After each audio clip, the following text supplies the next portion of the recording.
Өзіңіздер видеода көрген окуя дал ушул жерде болгон. 23 жаштагы Умаров нотариустан чыккандан кийин эмден башкы тергөө кызматынын кызматкерлери кармашып, ага опуз алуу беренеси боюнча кино коюшкан. Ага карата Бишкек шаарынын тургуну Ислам аттуу жаран арыз жазганын билдирип, үйүн тартып алууга аракет кылып жатат деген жүйөлөр бар. Бирок Умаровдун жактоочулардын айтымында бул жерде ийинден башкы тергөө кызматы, башкача айтканда ГСУ атайын бирөөнүн заказын аткарууда. Бул жерде Умаров тарабынан опуз алуунун о тамгасы да болбогонун алар жүйө келтирип жатышат. Урматтуу көрүүчүлөр, бүгүнкү биздин берүүдө иликтөөдө биз дал ушул окуянын күнгөй тескенин сиздерге чагылдырып, иликтеп, жиликтеп бергенге аракет кылабыз. Кызыктын бар алдыда бизден алыстабаңыздар.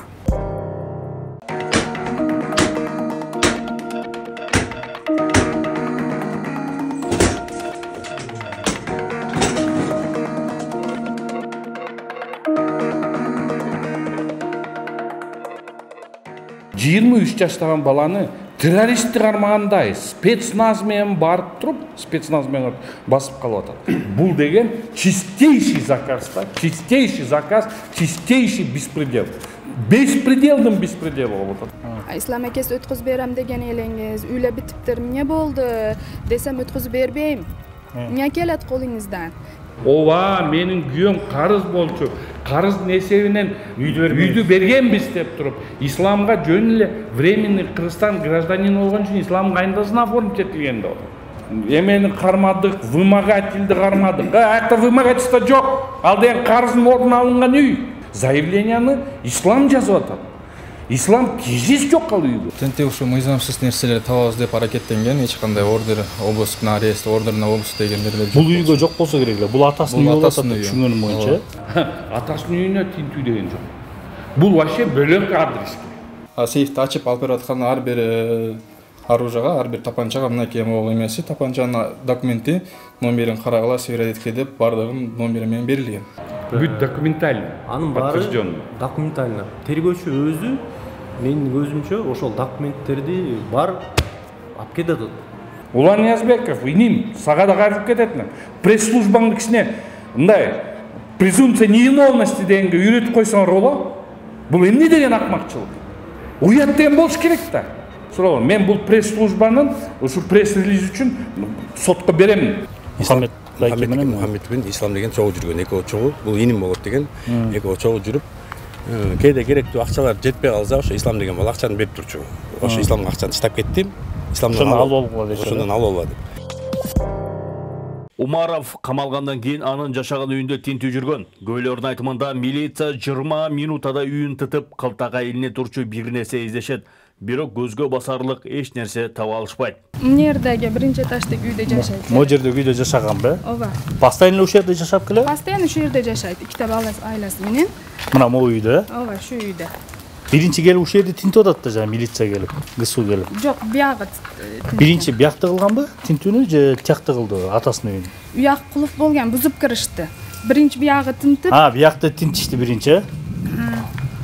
Биякты тинтип эчтеке таппагандан кийин Ооба, кийин биякта бул үй кимдики болгон негизи? Бул Сардардык экен, түшүнүктүү. Бул тагамдын үйү болгон. Жана айып жүргөн ошо Сардардын атасынын үйү болгон да. Айласы курган милиция Умаровдун жашаган жерин тинтигенден кийин атасынын үйүнө өтүшөт. Бирок адвокаттардын айтымында Умаровдун атасынын үйүн тинтүүгө милициянын укугу да болгон эмес. Ага карабастан эшигин талкалап кирип, үйдү үч көтөрө тинтүү жүргүзүшкөн.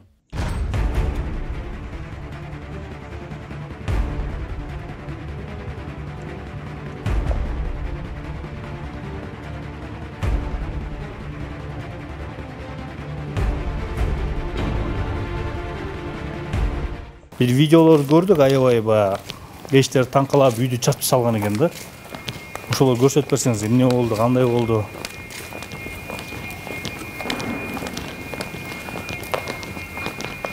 Кайсыл ушул үйбү же аркысыбы?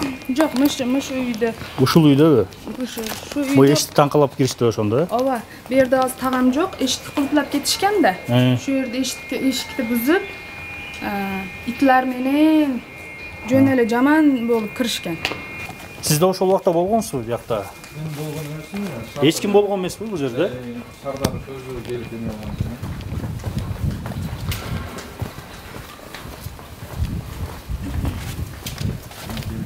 мына эшиктер. Могу иштер таңкалып кирген эмес, киребестеги эшик болгон да. Бул киребестеги болгон. Тентек ушу мыйзамсыз нерселерди табабыз деп аракеттенген, эч кандай ордер, обыск на арест, ордер на обыск дегендерде жок. Бул үйгө жок болсо керек эле. Бул атасынын үйү болот, түшүнгөнүм боюнча. Атасынын үйү. Сардордун өзүнүн тиги үйү болчу. Ал жакка кирип, ал жактан эшикке табышкан эмес. Ал жактан бул жактын атасынын үйүнөн киребиз деп, атасынын үйүнө эч кандай ордер жок, обыск жок, кирип кетишкен, сындырыш. Эчте сындырып эле. Анан менин маалыма адвокаттар айткан боюнча бир аябай көп убакыт 4 сааттай. 4 сааттай мен угушум боюнча, билишим боюнча 4 сааттай тентишип эчтеке мыйзамсыз эчтеке табышкан эмес да. Жанакы мылтыктар чыгып атпайбы? Мылтык алды, документи менен ооба үйдүн ичинен сейфтен табышкан. Ошол Сардардын атасына тиешелүү болгон, Атасынын документтери, ношение, хранение бүт нерселери бар. Мыйзам чегинде документтер катталган. Сардардын үйүнөн эчтеке чыккан? Сардардын үйүнөн бир да тапанча, бир кандай десем, бир мыйзамсыз нерсе табышкан эмес. Биякта жанакы интернетте маалымат булактарынан чыкпадыбы? Жайнаганда тапанчаларды коюп, анын баардын уруксаты бар. Ал уруксаты бар, документтери бар, бүт нерсеси мыйзамсыз. Жанакы ислам жазып атпайбы бияктачы? Бирөөсү исламдын аттуу жаранчы бияк айтып атат, күйөөмдүн жардамчысы болгон, үй салганда депчи. Ал ошол чогуу эле жүрүшкөн, эс алып жүрүшкөн, ошолу баары эс алганда. Ошол тапкан тапанчалар менен чогуу стрельбищага чыгып, атып да жүргөн, кошулуп да жүргөн. Баары эле билеттери бар. Бардыгы билет, күбөлөр бар. Ал эми интернет айдыңында жана маалымат каражаттарында көрсөтүлүп жаткан курал-жарактар Умаровдун үйүнөн табылган эмес. Бул куралдар атасы Махмуд Субановдун аңчылыкка деп тиешелүү уруксат кагаздары менен сатып алган куралдар болгон. Ар биринин тиешелүү документтери бар. Мындан тышкары мыйзамга ылайык сейфте сакталып турган. Ушул жери сындырып берип атат атасынын үйү, дагы эле ремонт. Ооба, муну эшик сындырып азыр эшикке жаңы койдук. Жаңы койдуңуздар? Жок. Дагы эле бүт эле бул жери. Жанагы бизге кызык болуп атат да, сейфте ошол аякта эле жанагы мылтыктар турган, ошону көрүп алсак. Момда болгонбу, сейфте болгонбу? Ооба. Баары мыйзамдуу, эмес болгондо. Ушунду ачып, полный ачып, документтер ичинде болчу, алып документин отдельно тартпастан тапанча жанагы патрондорун отдельно тартып эме кылышкан. Бирок бул жактан кармалган Сардор айткан, бул мыйзамдуу бардыгы документтери менен документтерине кошуп тарткыла деп. Бирок негедир ошо видео фиксация менен фотосъемкага документи жок тартылып калган. Якобы документи жок булардын деп. Ошондой кылып да интернетке чыгарып беришет да булар, бирок жана тинт учурунда баардык документи бар, уруксаты бар. Сейфти ачып алып берип аткан ар бир оружияга, ар бир тапанчага мынакей могу эмеси, тапанчанын документи, номерин карагыла, сверить деп бардыгын номери менен берилген. Ошол убакта тиешелүү күбөлөр да болгон да бар. Күбөлөр болгон, ооба. Бирок жана интернетке келгенде таптакыр эле башка нерсе. Таптакыр жок. Ал жерде только ошол укук коргоо органдары иштегендер өздөрү эле чыгарышкан. Бүт ит менен кирип, бүт барын аңтарып кетишти. Табышты, эмнени табышты? Жанагы видеого чыгып кетпеди сүрөттөр. Мылтыктар табылды, ок дарылар табылды. Эми пистолет да табылды. Эми ал бүт документально. Анын баары документально. Тергөөчү өзү менин көзүмчө ошол документтерди бар алып кетет. Документально алып кетет өзү. Баарын ошодо фиксация болот. Бүт фиксация болот. Ошол жерде документ разрешениясы менен кошо алып кетет. Разрешение забрал первый тигиники, мунуку деп туруп алып кетет өзү. Жана видео кайдан чыкты? Видеону ошол анын суроонун бар жака МВДнин пресс-службасына. Эмне үчүн мындай чыгарып атышат?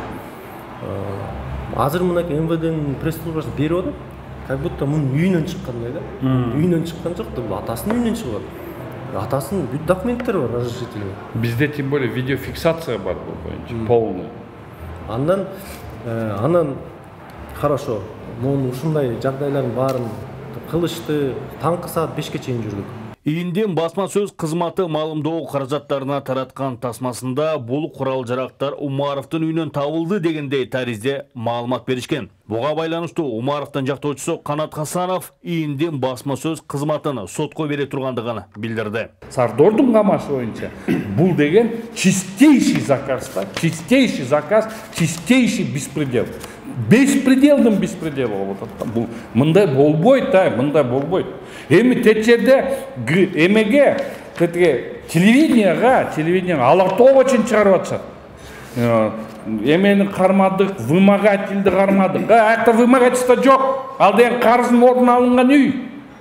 Анан ошол жактан вымогательство деп туруп, аны ошо телевиденияга чейин чыгарып, жаш баланы спецназ менен кармап, атасынын үйүнө барып алып туруп, документи бар.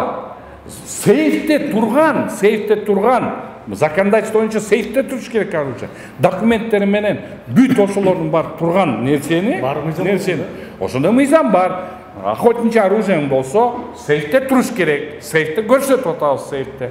Ошонун ичинде документтери турат. Ошол документтерди изъятие кылып атат да, анан ошол нерсени алып туруп, нашли схрон оружия дейт. Пресс-служба МВД. Улан Ниязбеков, иним, сага да кайрылып кететмин. Пресс-службаңдын кичине мындай презумпция невиновности дегенге үйрөтүп койсоңор боло. Бул эмне деген акмакчылык? Уят деген болуш керек да. Элдин эмгеги менен тапкан немелерин баарын эптеп алган аракети эмне экенин мен түшүнбөй атам. Вообще ушундай беспредел көргөн эмесмин. Мына реально айтып атам. Мен 23 жылдан бери адвокатмын. Адвокатта менин практикамда ушундай беспредел тергөө органдарына вообще көрө элекмин. Бул полнейшим образом акмакчылык. Бул акмакчылык эмес, бул деген бирөөнүн оокатына көз салгандык. Бул уголовный иштин бир признагы да жок нерсени алып туруп, уголовный иш козгоп, эптеп үйүн талкалап, моундай ашмалтайын чыгарып, анан ошол жерде документи бар оружияны схрон деп туруп, келтирип бүт жерлерге пресс-служба берип атат, пресс-релизин. Уятта. Мен бул боюнча дагы мен көп суралам. Мен бул пресс-службанын ушу пресс-релиз үчүн сотко берем. Мен скрининг этип алып, мен сотко берем. За нарушение конституционного закона тиякта бар презумпция невиновности боюнча.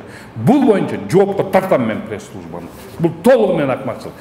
Бул араздашуулар үй талаштан келип чыккан. Көрүүчүлөргө түшүнүктүү болуу үчүн окуяны башынан түшүндүрүп кетели. Өзбекстандык соодагерчилик менен алектенген Мухаммад аттуу жаран Бишкектин Арча Бешик жаңы конушунан жер үй алат. Көбөлөрдүн айтымында Умаровдун атасы Махмуд Субановдон Мухаммед Или сумма алып, карызын кайтара албай калганда Арча Бешиктен сатып алган үйүн берген. Көбөлөрдүн айтымында Умаровдун атасы Махмуд Субановдон Мухаммед Или сумма алып, карызын кайтара албай калганда Арча Бешиктен сатып алган үйүн карызы үчүн берген.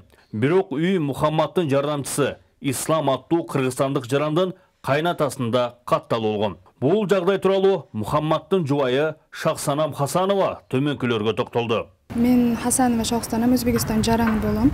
2022-жыл күйөөм менен Бишкекте күйөөм иштеп жашап жүрөт элек. Мени тагам Субанов Махмуттан чоң көлөмдө акча алып, бизнес кылып жүрөт эле.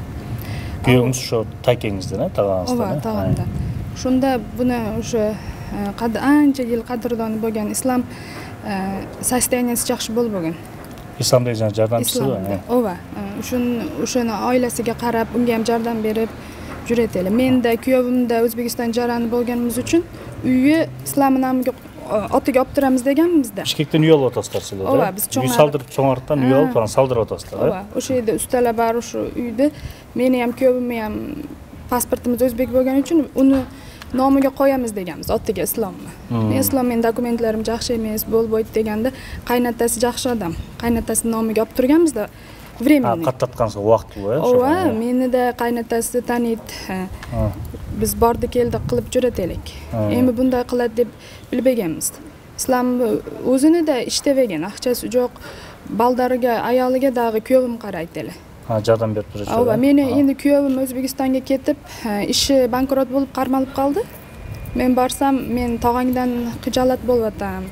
Ушу үйдү такеңизден чоң акча алганда. Ооба. Эмне болот деп сурадыңызбы ошону? Ушуну баары бир кыжалат болуп атам. Бишкектеги үй барып, нархлап өткүзүп бер. Калган акчаларны ham кылып берем деп өзү кармалып калды да. Мен келдим, сүйлөштүк. Ислам аке келди, уну бир акасы бар Манас аке. Уну да айласы менен жакшыбыз. Келди, нормально сүйлөштүк. Бопту аке, мен өткөзүп беремин. Только Ислам айтып атат, өткөрүп берем акча карыз үчүн да. Только мен янында бир үй бөлгөнбүз. Ошол жерде мен бир өзүм ният кылган элем, акамга ham айтканмын, ошо үй алсам ki men sizga акчасын кылып берем деген. Mayli, unda акчасын кылып берсеңиz. Жарым үйдө ошо мен алайын дегенде отат, ошону туруштун отасызбы? Ооба, ошондо. Эndi у жерде үй bunday болбогон, bitпеген. Ustalarga акча берилбеген, ustalar kelip үй эшигинин тагida отуруп акчасын бериң деп. Шу акчаларгача мен тагам pul berdi. U yerga hozir $60,000 undan ham ko'p расход bo'lib ketdi da. Endi o'sha menga shu ishdagi yordam berib, kuyovimni qarziga shuni tinchitib turamiz degan ukamni dag'i ugroza meni deb qamab qo'yishdi. Bo'lmagan narsa-da, без фактов, без ничего. Бул ислам жанакы жардамчы болуп жүргөн исламдын арыз негизинде кармап жатты, МВД милиция. Мен unga O'zbekistondan turib chaldim. İslam akesi ötküzüp berem degen elingiz, üyle bitiptir, ne boldu desem ötküzüp berbeyim. Ne kelet kolingizdan? Men sizi Kırgızstan'a kira alıp barıp yazıp beremem, men seni Kırgızstan'a kira albaysiz. Kırgızstan'a kirsen seni hem qamatamın, tog'ayni ham jurg'izbayman Kırgızstanda dedi. Mana без факты ukamni qamab qo'ydi, bilardim. Qarindoshlari Tashiyev, o'kil otalari o'sha davlat ishida ishlashinichi. Buni o'zini ham 2 marta qarmab, srazeli chiqarib yuborishgan. Beda bez fakti hech narsa bo'lmaganda qamab qo'yishdi. O'shalarni aytgani bo'lavi. Үйгө тиешеси жок. Дал ушул исламдын ийиндин башкы тергөө кызматына жазган арыздын негизинде Умаров нотариустан чыгып келе жатканда кармалган. Бирок бул үйгө исламдын документ боюнча эч кандай тиешеси жок экенин айпасак болбойт. Тергөөчүлөр эмне болуп калганын түшүнбөйм да. Мына бул иш боюнча 36 деп атпайбы ошол? Мына бул иш боюнча негизи кызык нерселер болду да. 23 жаштагы баланы террористти кармагандай спецназ менен барып туруп, спецназ менен басып калып атат. Ислам деген жигиттин заявлениясы менен. Ошол ислам деген жигит бүгүнкү күнү иш жагдайлар боюнча вообще никто. Ошол үй талашып аткан үй, ошол үй деген вообще бөлөк кишиге оформленный. Заявленияны ислам жазып атат.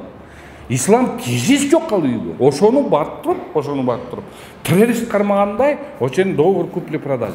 Анын историясы бөлөктө. Ал историясы боюнча бул өзбек жигит аял экөө бияка келип үй алабыз дейт. Бияк келип ошол үйдү алышат. Бирок алар Өзбекстандын гражданины болгон соң, алып туруп кыргыз бир кишиге оформить этет. Ошол ислам заявителинин якобы кайнатасы. Ну кечирип коюңуз. Кайнатасы андай болсо, амсе бул паспортту каяка кетиребиз? Аялы, келинчеги Казакстандын гражданини экен. Бул ислам боюнча да өтө көп мындай суроолор болот да. Анткенден бул ислам боюнча биздин азыр информацияларыбыз боюнча бул Казакстанда за мошенничество бияка Кыргызстанга качып келген жигит деп угуп атабыз, эми аз тастыктап атабыз. Бирок ошону алып келген. Бирок мен муну айткым келбейт. Бул ГСУ эмне деген шумдукка түшүштү. Ошол жерде бирөөнүн оокатын алам деген нерсе түштүбү, же ошону менен оокат кылып алабыз деп түштүбү, түшүнбөйсүң. Же заказ болот ал. Мен оюмча биякта заказ. Заказдын дагы бир айткан жери, ошол жерде ушул жигитке Сардорго түшүп аткан заявленияны Сардордун үйүн обыска кылып туруп, андан тышкары алып туруп, атасынын үйүнө барып обыска кылып атат. Мындан тышкары ислам үйдө өткөрүп бере тургандыгын тастыктаган аудио жазуулар күбөлөр да бар. Заявитель аты Ислам. Исламдын жанында дагы бир киши бар. Мухаммед деген. Ошол экөө бул Умаровдун атасынан 700.000 АКШ долларын алат. 700.000 АКШ долларын алат. Ошо менен ал акчасын бере албай калышып, алар атасына сунуш киргизет. Акчаңды бере албай калды, ушундай болду. Мухаммед айтат, мен үйүм бар, 3 үйүм бар Кыргызстанда. Ошону мынакей ислам билет, өткөрүп берели. Ошонун эсебинен дебит кредит кылып өткөрүп берели дейт. 3 үйдү оценка кылышат. $400.000 эле чыгып калат. Да $300.000 карыз. Андан кийин ошентип баары чогуу отурушуп сүйлөшүп, ошонун запистери бар, ошону айтып кетели. Запистери бар, аудио запистери бар. Ошол жерде сүйлөшүп аткан исламга ошо дагы бир исламдын досу, ооба ака, биз сизге карызбыз, мына ислам экөөбүз олтурабыз, үйдү берип атабыз деген запистердин баары бар да. Ошентип туруп сунуш киргизгенде биздики эмне дейт? Эми акчаны алыш керек да. 700 000 хоть частично болсо дагы как-то алыш керек. Макул болушат, оценка алышат, бир үйдө өткөрүп беришет буга чейин. Анан ошо Мухаммедти Өзбекстан жараны болгондон Өзбекстандан кармап калышат аны по каким-то башка бир иштер менен. Бир кылмыш иштери бар экен, аны билбейбиз, аны тактап атабыз азыр. Анан бул жерде жүргөн исламга айтылат да, үйлөрдү өткөрүп бер деп. Ал ислам болсо тиги келбестигин билип туруп, анан жаман ою уже бияктан башталып качып баштайт.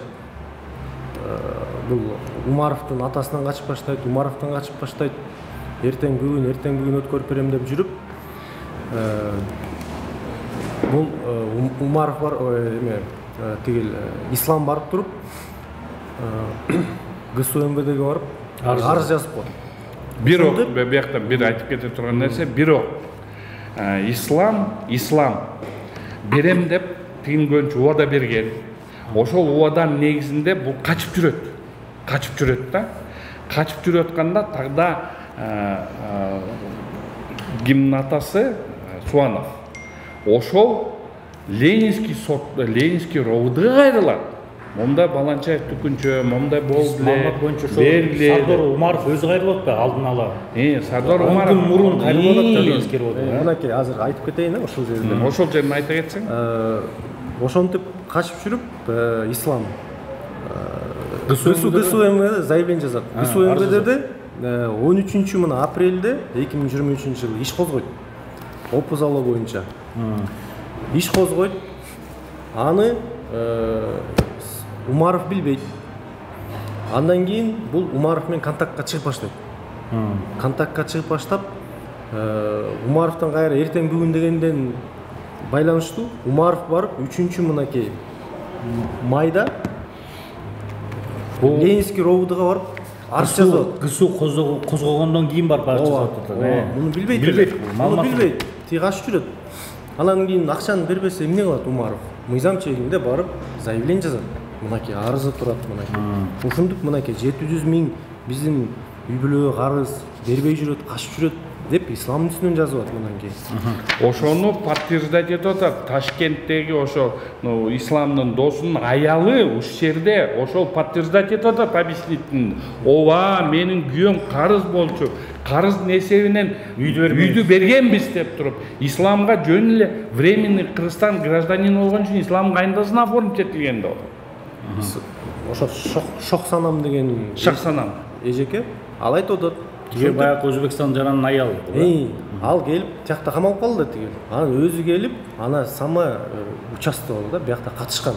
Разговордо бүт барында бизде запистер бар. Анан ошентип 3 майда жазат. Анан 3 майда жазганда естественно бул тергөөчү Ленинский ровдун тергөөчүсү Кубатбекова чакырат исламды. Чакырганда Ленинский Рибинин ровдун тергөөчүсү чакырганда Исламбек келет.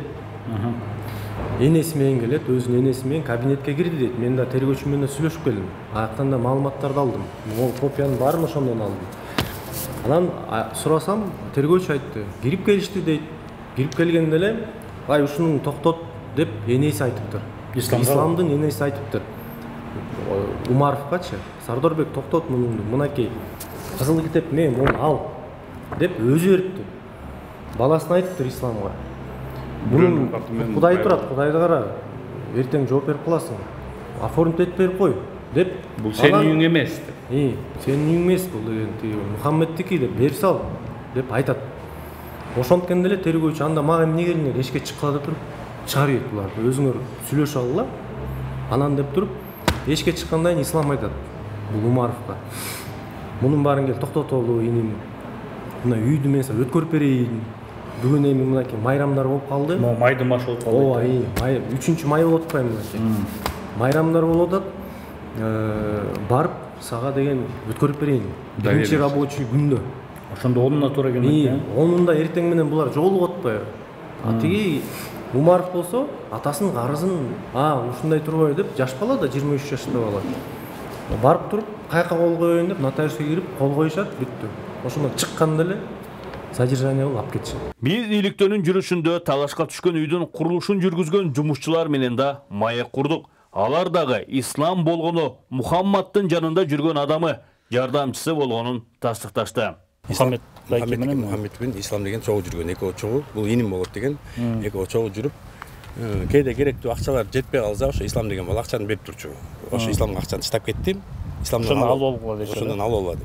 Исламдан алып, жумуш жүрө берчи. Материал алгандарда баардыгын ошо исламга отчет берчик, ислам менен сүйлөштүк. Анан кийин апрелдин 8-inde баштады, бул каталан намезин ачтык, фундаментин куйдук. Апрелдин 8-indен баштап апрелдин этектет уже бул тамды салып бүттүк. Ошол убакта деле ошол Мухаммед ушу байке аркылуу силердин акчалар келип төлөнүп ошол киши карап аттыбы? Ооба, Мухаммед байке күндү акчасын материалга жетпей атат деген акчаны бүттүн берип атты, обеспечить берип атты. $18,000 карыз болуп калат бизге. Силерге 18,000 ошо жалпы жумушчуларга, Жумуш акысын ал дейбиз да. Ошол убакта исламдан сурап аттык. Ислам акча эмне болот? Ушундай балдар жеп атат акчаны. Сурап атат. Мен жеп койду уже. Десем, ислам айтат, силер Мухаммед эке менен сүйлөшкөнүңөр, бирок эч кыжалат болбогула. Мухаммед эке акчаны бирдеге которот, мен алып берем дейт. Анан кийин бул жерде Мухаммед акенин экинчи аялы бар болчу. Экинчи аялы деп айтылат. Аялы да биярдан үйлөнгөн Хадиша деген жеңеш болчу. Ушул үйдөн ошол колунан чай ичип, ошол киши Мухаммед аке келип калат, күтүп тургула дейт. Анан ошо мен биз күтүп калбастан акча таза болбой калганынан анын акеси келет, Махмуд деген. Просто мурун эле Махмуд менен Мухаммед аке иштешип жүрчү. Бир аз экөөнүн связь бар болчу. Тиги жакта үй бар. Ошол жакка да биз анча-мынча жумуштарын кылып берчик. Анан Махмуд деген аке келет да, Махмуд айтат, "Ушундай кемел кандай болду?" дейт ситуация. Ситуация ушундай жакшынакай бир сон иштеп келатканбыз. Акчаларыбыздын баарын эле алып атканбыз эртеңинде иш акыбызды ала турган убакыт келгенде биздин ушунча материал менен иш мээнет акыбыз калып кетти. Ушуну кандай кылабыз десек, ага чейин болбосо ислам ал кишиге айткан экен, ушу балдар акчасын сурап атат, кандай кылабыз деп айткан экен.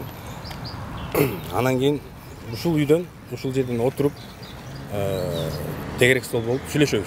Ушундай болду эле, болгон. Сенин акчаңар канча? Биздин акыбыз материал менен кошо эмгек акыбыз кошулуп $18,000 болуп атат. $12,000 балдардын акысы, $6,000 сом, $6,000 материал. Кровля, мягкий кровля менен сантехниканыкы дейбиз. Болду. Бүгүн анан Махмуд аке айтат, ушундай аны эзеп китеп кылабыз ошол жерден. Анан келип ошол акчаны ким берди анан сиздерге? Эмне болду анан? Анан кийин келип ошо эмгек акыны Махмуд аке берди бизге. Кемел деди, мына бүгүндөн баштап Мухаммед акеңер ошентип бербей кеткен акчанын аманаты мага калды. Алган акчаны аманатын мен силерге берем деп туруп, ошол жерден $10,000 берет бизге. $10,000 берет да, калганын бир айга жетпей бөлүп берем дейт. Үй мага өттү деп айтабы ошол карызга? Бул күндөн баштап үй мага өттү дейт. Получается, бул үй Мухаммед аке, Махмуд акеге өтөт, тиги үй ошо Махмуд акеге өткөн болчу да. Адвокаттардын айтымында Умаров камалып, баш коргоо чарасы сотто каралганда ишти тергеген ИИНдин тергөөчүсү жактоочулардын бир катар суроолоруна жооп бере алган эмес. Өздөрү берген карыздын ордуна алып жаткан үй үчүн эмне себептен Умаровго опуз алуу беренеси боюнча айып тагылганы да түшүнүксүз. Опуз алуу менен айыбын угузду. Бул айыпка да аз токтой кетсем дагы, азыр силер дагы эметесиңер. Биз деген мынакей айыпымды биз соттон эле алдык, соттон эле берди бизге бербей койду. Соттон процесстин астында берип атпайбы? Баш коргоо чарасын карап атканда. Биз азыркы күнү даже заявлениеде эмне деп жазылганын билбейбиз. конфиденциально деп аларды коюп арызда көрсөткөн жок. Арызда көрсөтпөдү. А эмнеге көрсөтпөдү? Көрсөтүш керек го мыйзам боюнча. Жок, Айыбын угузуш керек, адвокатына бериш керек копиясын. Эчтеке керек. биз деген айтып атам мен тергөөчү. Ай биз окуйлу. Анан ошо менен анан показания беребиз да. Эмне претензиясы бар бизге? Жок силер эме могулар боюнча айткыла дейт. Ислам боюнча. А ислам боюнча айтып бердик. Бизге каршы 700 миң деп айтып бердик. Эртесин сотко бардык мынакей.